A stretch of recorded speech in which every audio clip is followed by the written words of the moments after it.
Work with testosterone. നമ്മൾ ഭൂരിഭാഗം പേരും ഈ 9 to 5 ചെയ്യുന്നത് നമ്മുടെ പാഷനെ ഫണ്ട് ചെയ്യാനായിരിക്കും. നമുക്ക് ആകെ കിട്ടുക അതിനുവേണ്ടി പ്രവർത്തിക്കാൻ സാറ്റർഡേയും സൺഡേ മാത്രമാണ്. അതാണെങ്കിൽ കണ്ണടച്ച് തുറക്കുന്നതിന് ഇപ്പോൾ പോവുകയും ചെയ്യും. നമ്മൾ കാര്യമായിട്ടൊന്നും പ്രൊഡക്റ്റീവായിട്ട് ചെയ്തിട്ടും ഉണ്ടാവില്ല. ആ ആഴ്ചത്തെ മൊത്തം സ്ട്രെസ്സും നമ്മൾ തീർക്കാൻ പോകുന്നത് വെറുതെ ഇരുന്ന് ആ ദിവസം 2 ദിവസം റീചാർജ് ആവാൻ വേണ്ടി എടുക്കും. സോ അത് മാറ്റാനും നമ്മുടെ ഈ സാറ്റർഡേയും സൺഡേയും ഭയങ്കര എഫക്റ്റീവായിട്ട് യൂസ് ചെയ്യാനും വേണ്ടിയുള്ള ഒരു ചെറിയൊരു ഹാക്ക് ഉണ്ട്. അതിന് നമ്മുടെ ടെസ്റ്റോസ്റ്റെറോൺ ലെവൽസിനനുസരിച്ച് നമ്മൾ വർക്ക് ചെയ്താൽ മതി. ഈ വീഡിയോ ആമ്പിള്ളേർക്ക് മാത്രമാണ്, കാരണം ഞാൻ സംസാരിക്കാൻ പോകുന്നത് ടെസ്റ്റോസ്റ്റെറോനെ കുറിച്ചാണ്. സോ നമുക്ക് ഏറ്റവും കൂടുതൽ ടെസ്റ്റോസ്റ്റെറോൺ ലെവൽ ഹൈ ആയിരിക്കുന്ന സമയം എന്ന് പറയുന്നത് എണീറ്റ പാടിയ 6:30 മുതൽ 10:00 വരെ നമ്മൾ ഡിസ്ട്രാക്ഷൻ ഒന്നും ഇല്ലാതെ നമ്മൾ ഈ പേടിച്ച് മാറ്റി വെച്ച കുറേ വർക്കുകൾ ഉണ്ടാവില്ല, ഈ ലോഡ് തോന്നുന്ന വർക്കുകൾ, അത് പിന്നെ നെഗോഷിയേഷൻസ്, പിന്നെ നമ്മൾ ഈ ഹെക്റ്റിക് ആയിട്ടുള്ള ടാസ്കുകൾ മൊത്തം ചെയ്ത് തീർക്കാൻ പറ്റിയൊരു സമയമാണ് ഈ 6:30 മുതൽ 10:00 വരെ എന്നുള്ളൊരു സമയം. പിന്നെ ഈ പറയുന്ന രാവിലെ നമ്മുടെ കയ്യിൽ നിന്ന് പോയി കഴിഞ്ഞാൽ ഒരു അവസ്ഥ നിങ്ങൾക്ക് അറിയാലോ. പിന്നെ നമുക്ക് ആ ഒരു വർക്ക് ചെയ്യാനുള്ള ഒരു മൂഡ് കിട്ടില്ല. പിന്നെ നമ്മളൊന്ന് തണുപ്പനായിട്ട് ആ ദിവസം അങ്ങോട്ട് പോയി കിട്ടും നമുക്ക്. പിന്നെ 10:00 മുതൽ 1 മണി വരെ ബ്രെയിൻ സ്റ്റോമിങ്, നമ്മുടെ എന്തെങ്കിലും എഴുതാനുണ്ടെങ്കിൽ, നമുക്ക് എന്തെങ്കിലും ആശയപരമായിട്ട് നമുക്ക് ജനറേറ്റ് ചെയ്യാണ്ടെങ്കിൽ ഇതെല്ലാം നമുക്ക് ആ സമയത്ത് വിനിയോഗിക്കാം. പിന്നെ ഈ ഉച്ച കഴിഞ്ഞിട്ടുള്ള സമയമുണ്ടല്ലോ, ആ സമയത്ത് നല്ല ഉറക്കം വരുന്ന സമയം. ഒന്നെങ്കിൽ ചെറിയൊരു പവർ നാപ്പ് എടുക്കുക, അല്ലെങ്കിൽ നമുക്ക് ഈ ഫിസിക്കലി ഓർഗനൈസ് ചെയ്യേണ്ട കുറച്ച് വർക്കുകൾ ഉണ്ടാവില്ല. കാരണം നമ്മുടെ ചുറ്റിലുള്ളതൊക്കെ ഒന്ന് ഓർഗനൈസ് ചെയ്ത് വെച്ചാൽ തന്നെ നമുക്ക് മെന്റലി ഒരു ക്ലാരിറ്റി കിട്ടും.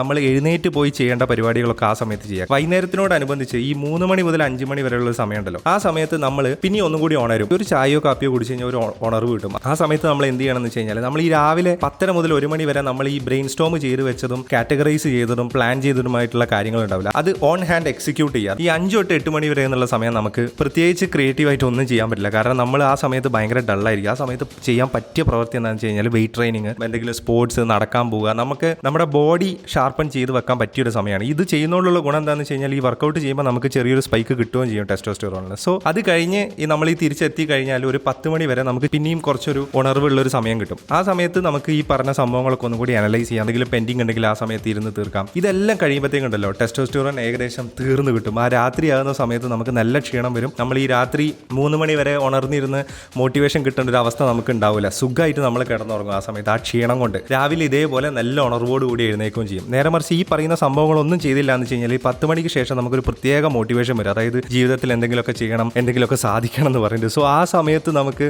മോട്ടിവേഷൻ വന്നിട്ട് കാര്യമില്ല. കാരണം ചെയ്യേണ്ട സംഭവങ്ങളൊന്നും കിടന്നുകൊണ്ട് ക്ഷീണം കൊണ്ട് ചെയ്യാനും പറ്റില്ല. പക്ഷേ മൈൻഡ് ഭയങ്കര ഷാർപ്പായിരിക്കും, ഭയങ്കര മോട്ടിവേറ്റഡ് ആയിരിക്കും. ഈ പറയുന്ന ഈ 2 ദിവസം മാസത്തിൽ നമുക്ക് എത്ര കിട്ടും? 8 ദിവസം കിട്ടും മാക്സിമം പോയി കഴിഞ്ഞാൽ. ഈ 8 ദിവസമാണ് നമ്മുടെ പാഷനെ ഡിസൈഡ് ചെയ്യാൻ പോകുന്നത്. ബാക്കിയെല്ലാം നമ്മൾ സർവൈവലിന് വേണ്ടി ചെയ്യുന്നതാണ്. നമ്മുടെ പാഷൻ പ്രൊജക്ട്സിന് നമ്മൾ സ്പെൻഡ് ചെയ്യുന്ന ഈ സമയമാണ് നമ്മുടെ golden time. This will decide our future. So ഈ സമയം കൃത്യമായിട്ട് ഡിസിപ്ലിനോടെ വിനിയോഗിക്കണമെങ്കിൽ ഈ പറയുന്ന പോലെ നമ്മളെ തന്നെ പഠിക്കണം. നമ്മുടെ മൂഡ് എപ്പോഴാണ് ഓൺ ആയിരിക്കുന്നത്, നമുക്ക് എപ്പോഴാണ് ക്ഷീണം വരുന്നത്. So make sure that you are aware about your testosterone levels and work accordingly. എന്നും പറയുന്ന പോലെ പിന്നെയും പറയുന്നു, ടൈം ഈസ് ഇമ്പോർട്ടൻറ്റ്.